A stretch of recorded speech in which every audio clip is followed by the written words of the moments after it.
বিসমিল্লাহির রহমানির রহিম। আরিফ জিটিভিতে স্বাগতম।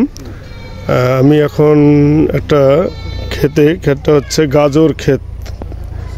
আপনারা দেখতেছেন গাজর ক্ষেত এখনো লাগানো হয়েছে।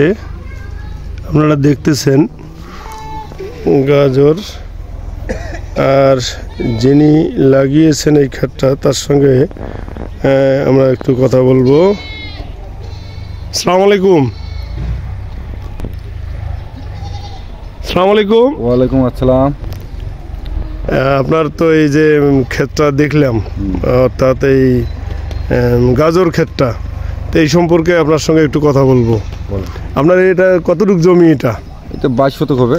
22 শতক। এটাকে এইবার প্রথম করছেন না এর আগেও করছিলেন? আমি গতবারও করছিলাম। গতবারে করছিলেন আপনি, এটা গাজর করছিলেন। তাতে আপনার কি রকম আয় ব্যয় একটু যদি বলতেন। আমি মানে গতবারে যেটা গতবার আমি এটা টোটাল বিক্রি করছিলাম 70,000 টাকা। 70,000 টাকা। খরচ গেছে 15,000 টাকার মতো। 15,000 টাকা। কত দিনের এটা ক্ষেত? এটা হলো 6 মাস। 6 মাসের মধ্যেই। তাহলে আপনার খরচ গেছে 15,000 টাকা, আর আপনি বিক্রি করছেন 70,000 টাকা। তা এবারে আপনি কি আশা করতেছেন? এবারে কি রকম? এবার বীজ পাওয়া যায়নি তো, বীজের ফলন মানে বীজ অনুযায়ী এবার একটু ফলন মানে একটু কম মনে হচ্ছে নাকি? আচ্ছা, এটা আপনার কৃষি অফিস থেকে কোনো সহায়তা পান না? না, কৃষি অফিস তো আমরা ওখানে সহায়তা কোনো পাই না, কোনো খোঁজও নেই না। কৃষি অফিসের কোনো কর্মকর্তা বা কর্মচারী এখানে দেখতেও আসে না? না, আমরা কখনো যদি ডাকি তো ওরা আসে, কিন্তু কোনো সহায়তা পান নাই আর কি। সহায়তা আমরা ওদের কাছে চাই না। কোনো সমস্যা বলে ওদেরকে বলি, ভাই এরকম সমস্যা, ওরা আসি দেখে। কোনো সার বীজ বা এই ধরনের কোনো ইয়ে পান নাই? আচ্ছা, আপনার ঠিকানাটা একটু বলেন। এই জায়গাটার নাম কি? হলো মোগলাট ইউনিয়ন। মোগলাট ইউনিয়ন। গ্রামের নাম হল ফুলগাছ, আর 8 নম্বর ওয়ার্ড। 8 নম্বর ওয়ার্ড। আমার নাম কাজল হোসেন।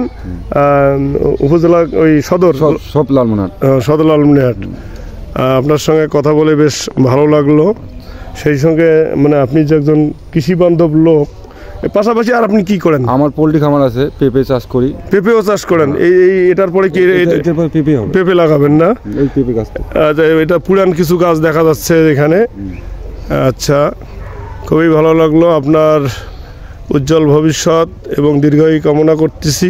সেই সঙ্গে আরেকটি কথা আপনাকে জিজ্ঞেস করি, এরকম খ্যাত আরও 10 ভাই করুক, এটা কি আপনি চান? হ্যাঁ, চাই। তাদের সম্পর্কে যদি একটু বলতেন যে তারা কি এরকম আবাদ করলে তারা লাভবান? না, আমাদের এখানে তো সবাই প্রায় মানুষ করতেছে। এখানে 100 জনের মধ্যে 20 জন মধ্যে গাজর হয় না? হ্যাঁ। আচ্ছা, ঠিক আছে, ধন্যবাদ আপনাকে। আল্লাহ হাফেজ।